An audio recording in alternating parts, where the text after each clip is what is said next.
तुम्ही कितीही चांगलं वागा, लोक काही ना काही दोष काढणारच. कितीही चांगलं करा, लोक बोलणारच. संत म्हणतात, लोक तैसा ओक. उलटे आल्यावर थांबवता येत नाही, तसं लोकांच्या तोंडाला हात लावता नाही येत बाबांनो.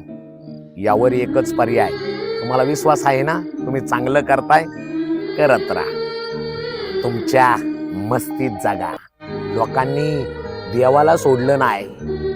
दोष पाहणारे रामातही दोष पाहतात, कौतुक करणारे रावणाचंही कौतुक करतात. अशा जगात जगतोय आपण. लोकांचं कामच आहे बोलणं, त्यांना त्यांचं काम करू द्या, तुम्ही तुमचं चांगलं काम करत राहा.